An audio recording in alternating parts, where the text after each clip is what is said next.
you also work with Erie County, Pennsylvania United. Yep. And what do you do in the Erie County of Pennsylvania United? So I'm the lead organizer for a chapter of Pennsylvania United. We're based in 6 counties: Beaver, Crawford, Center, Allegheny, Erie, and Westmoreland. And here in our Erie chapter, we've been focused on the housing crisis for the last 2 years. We've existed in the county for 9 years, but over that time, we've worked on and focused on many different issues. But our campaign, our main focus right now is the housing crisis. Yeah. And I know that's been a big issue for me and Geoff as well, just wanting to actually get housing to people or actually investment into housing sometimes, Yes, because sir. it seems like we have a lot of investment in some stuff, but well, hotels. It's hotels. Another Yes. form of housing. Another temporary housing. Yes. What we're talking about, what we need is permanent housing for Right. folks like you and me who reside here. Competing public funds. Competing, yes, yes, yes. What do you think is the biggest need in addressing Erie's housing crisis?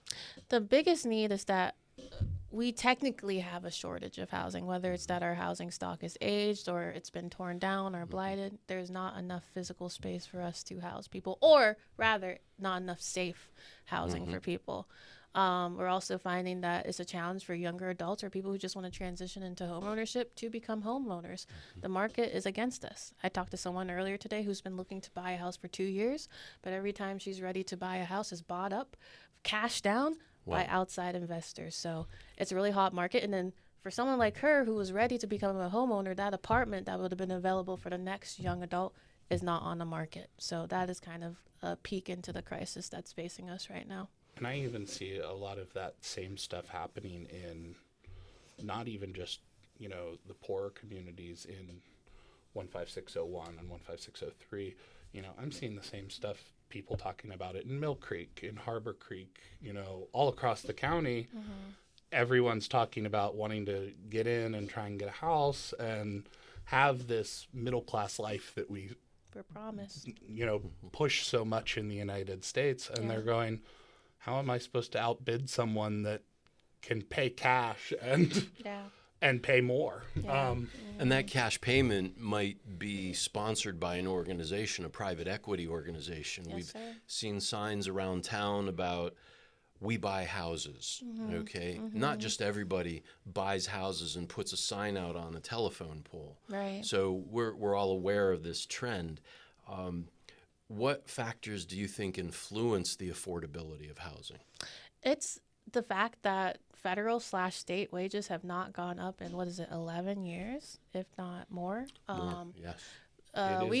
Is more. The last time it went up, I was 17 working at my first job at Bob Evans. It went from $7.10 an hour to $7.25 an hour. And I remember that. I'm like, oh, cool. I got a 15-cent raise. But it was 16 or 17 years ago. That was in 2009. Yes. I mean, our wages have been stuck at $7.25 for more than a decade. States that I feel embarrassed that we have been beat on this topic. Ohio has a higher wage. West Virginia has a higher. Everyone except for Pennsylvania has a higher wage. So people like myself, me and you, Eric, are peers. We've started working since we were teenagers, and the wages have not improved. And now we're in a different part of our lives where we're thinking about children or home ownership. Or I'm about to be what they call the sandwich generation, where if I had a kid, that's one expense, but also my parents are aging. My dad turned 70 this year. I think my mom's going to turn 65 this year, and they're still working. They themselves are not retired. Wow. So our economy is not working for anyone, whether it be the new adult who's 18 thinking about college or who's just trying to go into the workforce. They're not making good wages. And then our elders are still working because the wages cannot sustain them to actually be fully retired. In the late 20th century, when I was a teenager, my first job in high school, the minimum wage was $3.35. And I grew up in West Virginia. I lived around coal miners. I lived around other working people who put their lives towards a certain career or vocation that had a promise of a healthy retirement. And we see all kinds of concerns about the quality of the housing, okay, and the deferred maintenance in particular. And the city of Erie has taken some steps towards addressing that. More steps need to be taken. Things do take time, but we're talking about the wages and how do people afford quality housing with rents being as outrageous as they are today. I did some research using macro trends and the Economic Policy Institute, as well as CNBC and the Institute for Policy. If the minimum wage was tied to inflation since 2006, the current minimum wage should be $11.75 an hour, which is kind of consistent with the very underwhelming proposal from our local state senator. Laughlin. Exactly. He's been saying that for more than maybe 6 years now, advocating for that $11.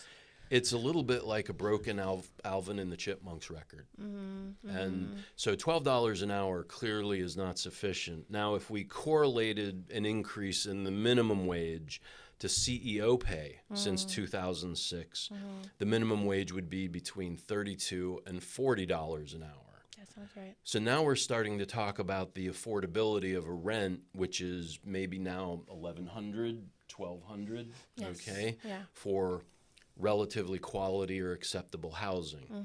And additionally, if we tried to correlate the minimum wage to the increase in hedge fund manager income since 2006, the minimum wage would be between $90 and $100 an hour. That's life-changing money. It is. For any one of us. That's the ability to buy a house is a platform for generational success. And it really alters someone's future and it puts the children in the center the way they should be, okay, and gives them a space to grow and thrive. So when we're talking about affordable housing, we're talking about location, okay? And of course, we're all concerned about the food desert on the east side. Yes. And there's a lot of smaller international markets that do a great job of serving the community, but a majority of people go to Dollar General or they have to take the bus to Walmart. And so if somebody's taking the bus to Walmart to do grocery shopping, now we're talking about how much can they actually physically carry in a couple bags.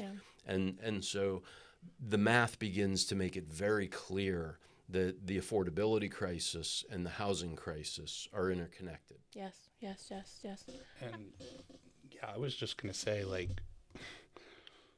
and also with Walmart, we're seeing their dynamic pricing. Is that active in our city yet? I read an article, I think, that said they planned on having it deployed in all Walmarts across the country by the end of the year. So this is going to be another cost where they're using AI data centers to rip us off, you know. We also see the same thing with, landlord software that we're seeing. They are using software to estimate, like, market rates. Yes. And, like, they're using this, like, I mean, we've heard it. I hear it all the time. They're like, oh, look at our $850 affordable apartment, and you're like, come on, like. There was a lawsuit in Georgia, maybe 1 or 2 years ago, where they called out 2 major apartment building businesses for collaborating and hiking up the rent in that specific market. And it's just a terrible system because you have to pay extra for food. You have to pay extra for housing. You're paying for every single thing. Yes. And it's just like, it seems like we're giving all this time, money, and effort towards not fixing any of these problems and waiting for it to trickle down like we've been seeing for a while. You know, I was at Deontay Cooley's first town hall that he had, and something former city councilor Chuck Nelson said, he started describing, oh, we're going to build this investment and people are going to move in and they're going to move out of their houses, and just describing the process of trickle down economics like it was something new and inventive, but it was literally the same thing we've been doing the whole time. Right. And now we see Flagship Commons right by Perry Square, where they're doing all that development, and they are running studio apartments for $1136, which That's is just high. that's in a studio apartment, Yes. and that's insane that they think that and it's not luxury, like it's a room with a kitchen in it. It's a studio. Yeah. I mean, that's absorbent. And I remember efficiency. I remember I'm a raised Pittsburgh. I grew up in Right. Pittsburgh. And so I think I started to see Pittsburgh's economy turn around when I was in high school around 2008, 2007. And that's when we started to see a lot of these apartment complexes start being built up in every corner of the city. And I started to see efficiencies going for $1,100 and $1,200.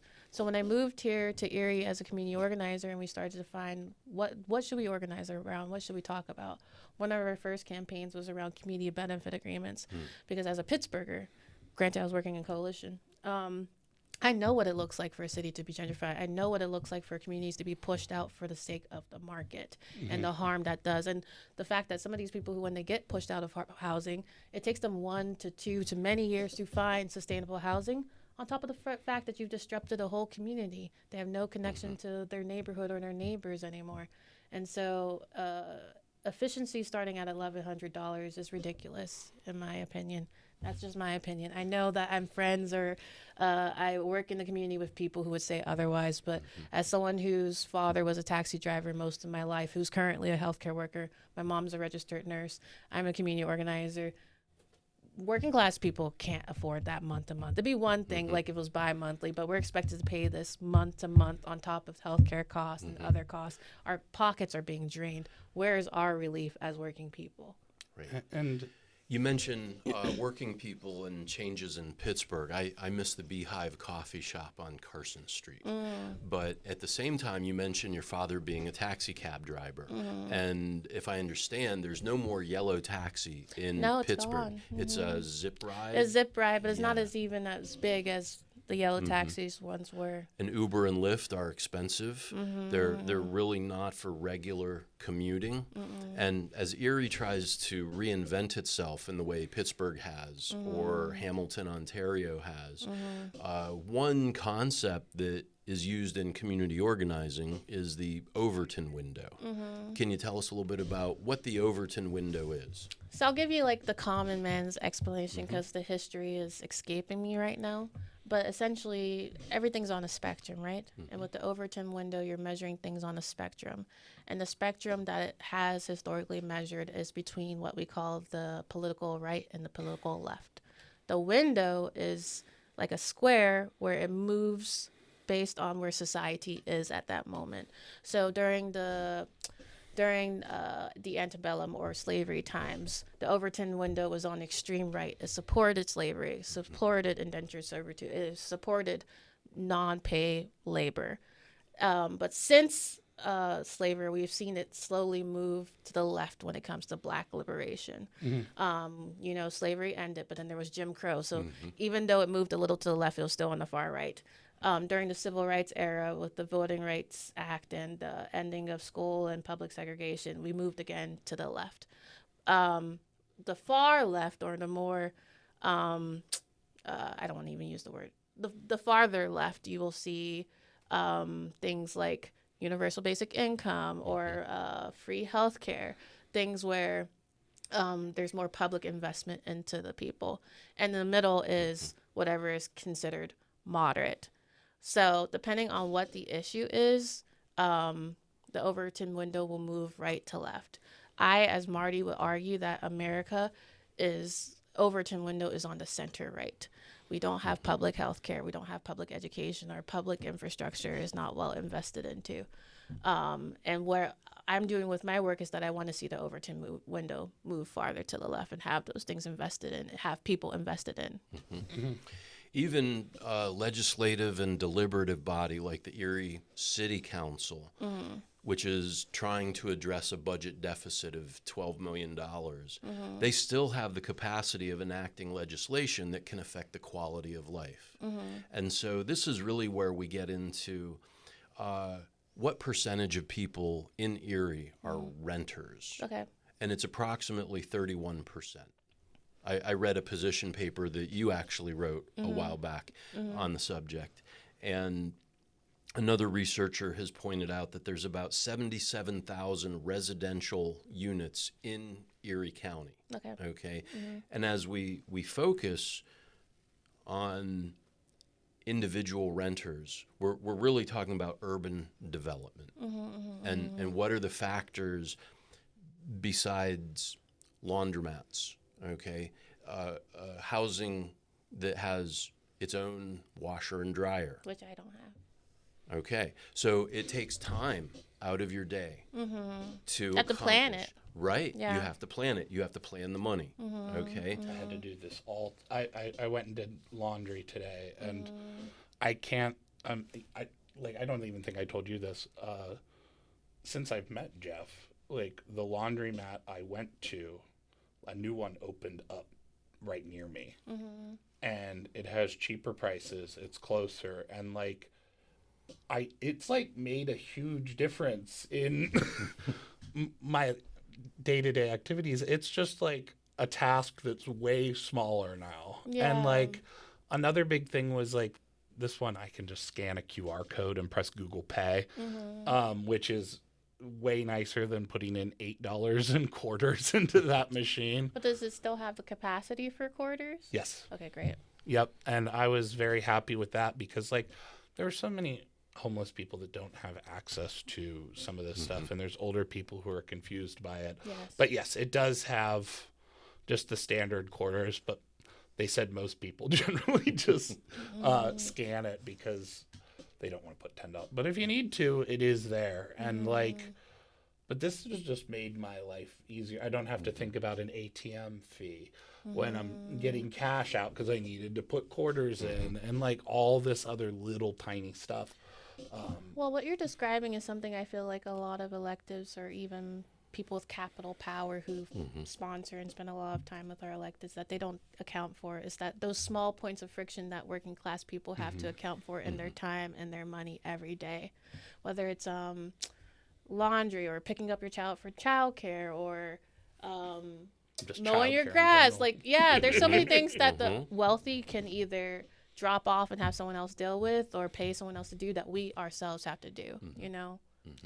Yeah. And another huge issue is just like making food. You know, I mean, That's we have. time consuming. healthy Oh food. yeah. Yes, yes. And in America, we have this big idea. Oh, you know, should be making it at home, and like the big home cooked meal, and like that 50s type of style. And I'm just like, that's not really how humans existed in history. Like, It was more communal, actually. and like, it was like, you know, if you go to ancient Rome, you know, they had food stalls, but like most people ate their meals at those food stalls. Like it was something like most people didn't have the time or equipment to make proper meals, and you could go get a cheap meal. Like it was just available. But And then even cooking at home sometimes is a privilege, because my very first apartment, my kitchen was like just one little thing.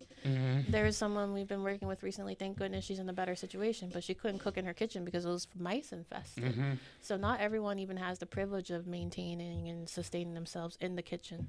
That's a great case study on what quality housing looks like. You know, freedom from mice should be sort of a basic, A human right. yeah, human right. You know, clean and sturdy. Okay, we get all kinds of crazy weather all Yes. around the year. Okay, even one broken window can play a major role in how well somebody sleeps, Yes. and therefore how well they perform on the job, Yes. and how much childcare they're able to effectively provide to help their child with homework, Yes. for example.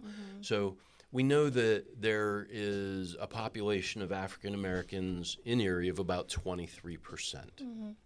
And We also know in Erie that the poverty level in the African community was 28.6%. So this really illustrates the need for change. And as Erie County United begins to bring awareness to this issue, there's a couple other ideas about cooperative and mutual support collectives. Yes. And I think recently you co-hosted or attended one of these seminars on how to develop. Can you talk with us a little bit about that? Yeah, so I think last month the Erie Research Group hosted a cooperative training. They invited Autumn Vogel, who's on Meadville City Council and works in the cooperative working space, to educate us on the opportunities presented by cooperatives. And what they essentially do, it offers another way for working class people to participate in the economy in a way that we are not able to right now. So the examples that they shared were organizing home care workers to start their own cooperatives where they are their own employers and run their own home care agency. They offered ideas around real estate development cooperatives. So like us in this room, we would say, we want to invest in land and we want to build housing. So we are going to all put our money together to do this within the community. And I think it's not something that I know of beyond our Erie Food Co-op that exists in Erie, but we cannot, this is my personal opinion, we cannot not allow the market to continue to be sustained by the uber wealthy and have them control and lead our conversations on development. And if cooperatives are a way or an opportunity for us to get involved as business owners, because it's a very hard thing for one individual person to start their own business, but villages build empires, right? So I think it's something we should explore, but also Erie's very poor. So we would still need capital support to launch and host those kind of efforts. But I'm hoping it's something that becomes real in the next several years. Downtown Erie is still known as the poorest zip code in the United States, 16501. And of course, the reason for that is there's a lot of subsidized housing with people who receive SSI benefits. And frequently, these are people who also cope with one or more disabilities. And that affects employability. And with subsidized housing, typically the lease says 30% of any income goes towards the rent at one of these subsidized housing apartment complexes, okay, in downtown Erie. And that means even if that person is able to find employment, 30% of those wages is automatically going to the landlord. At 33 years old, I know there's a world that has existed before me. That's one of those rules where I'm like, why? That was 30% of my income. Well, how about 10% and I use the rest for building up a cooperative or taking care of healthcare or childcare? Why is 30% of my income supposed to go towards housing? That was something I've always wondered, being of the same generation as you, and not growing up too far. Like, I was told that over and over again, like, a third for this, a third for that. I'm just like, a third. You know, first thing, it wasn't realistic when I started looking at housing, 16, 17 years ago. And it's definitely not realistic now. It's just like they talked about that, but I never saw it. But also I thought that was really high too. Like, there's so many things in our society I feel like we're supposed to just take. And that's one of them where I'm like, I question that. Right. Why is it 30%? Why Right. can't I use more of my income for other things?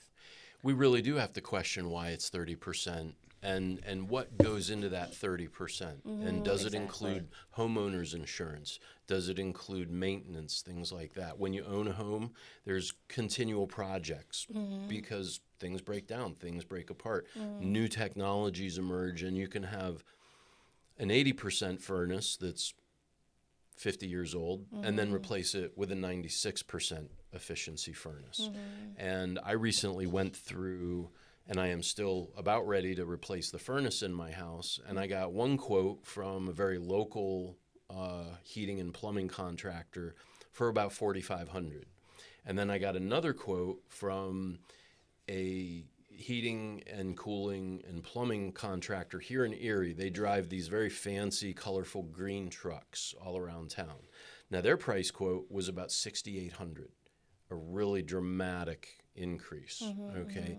So I have to ask myself, where is that extra money going? Because I know the technicians will be about equal in expertise. Okay.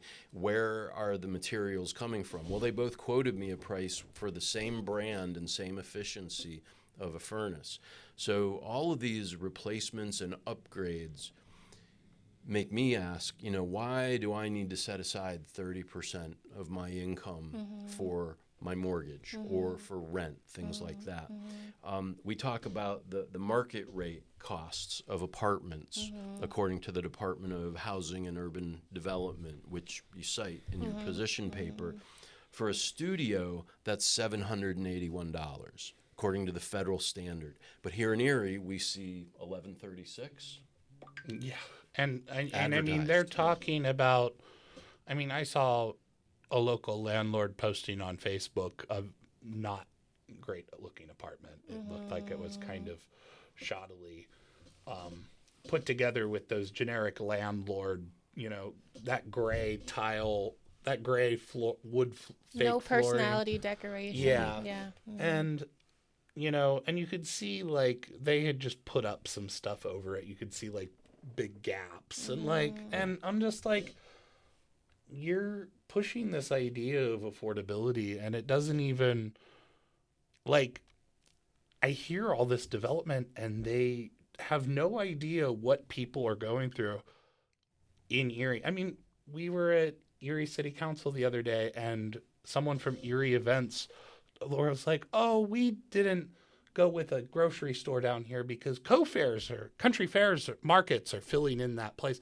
Country fair markets, for those who don't know, are a gas station. They have a deli in them, and it's nice to get some sandwich meat there. I'm not hating on country fair. I love the country fair by my house, but it's not a grocery store. And that's the stuff they're pushing. Right. Maybe there's some privilege in being working class that I don't have to come down to be around people like us. And a lot of the people who are running our agencies, boards, authorities, or in public office, they think they know what our people need, but they're actually not in relation or community to those people, whether it's because of where they actually reside in the county or community, or they don't go to the same churches and stores. But people need to actually intentionally go out into the community and build relationships. A lot of us as quote unquote activists and organizers, you will see us at very public events, community discussions, study sessions. And the only time I see many of these actors at anything is when they're at a public hearing trying to get something from public government. That's not the first time I want to see you. I want to know that you're with us, that you're actually in community with our people and seeing the harm. Because anytime I hear harm, the first thing I'm doing, I'm calling someone and trying to figure out, what can I do? How are you someone with a platform and power and you don't try to change people's lives? I don't know. That's a point of pain for me, that people with more power than me are not doing more. Not something I've seen several times. I've seen public officials come out and go like, oh, we're working with the community, and name XYZ community development foundations with people with titles and the income. Yes. And I'm looking at this people, and they're like, yes, we're the community engagement specialists. And I'm like, I have literally never seen you at any event happening in Erie, and I get around, and this is what people keep seeing over and over again. And we're seeing our county executive talk, I'm working with the community, and name all those community development corporations that aren't really working with people in the community. And it's cultural. They're not thinking outside of what has always operated and has always been. I'm not interested. I'm irreverent. I don't care about what has existed and what has been. It's not worked. It is not working. So let's figure out something new. And I don't feel like they engage in the same way. What was it the old saying? The definition of insanity is trying the same thing over again, yes, expecting a different result. Yeah. Yes. And that's what it seems like every time you get a whole new council. It seems like there's this big push, to push, we're getting all this development and all this stuff, And then I'm just like, this is the same stuff. We have the CRIZ, takes 133 acres of Erie land, and those 133 acres pay their property taxes, but that money goes towards development of just hotels. And I'm sensitive to this too because Councilman Andre on City Council will name prior developments that are no longer functional. I think it's 11th and Cherry. They tore down neighborhoods to create parking lots for manufacturing. Manufacturing's gone. All those houses are gone, and now we just have empty parking lots. On Peach and 18th, you have the place where it was supposed to be a mall. I think there's a Dollar Tree and an ACL in there now. You develop this thing, who knows what kind of money you put into it, what kind of neighborhoods you knocked out, and now it's not anything what you pictured. There's example after example where they came to the city and said, this thing's going to change the face of the community, and we're going to knock down this or that the community actually needs and wants, and decades later it's not functional. So with some of these projects on the Bayfront, they were decided 1999, 2000 something, long before many of us were active in the community. But we don't have a way as a community to stop them in a real way. And because we know what we need, we know what we want, but because our culture is a way that it just rubber stamps things because private interest says it needs to be, we don't have a say in it. So this project on the Bayfront and these hotels can fail in 40 years, and we would have been right, but there's nothing we can do to stop it right now.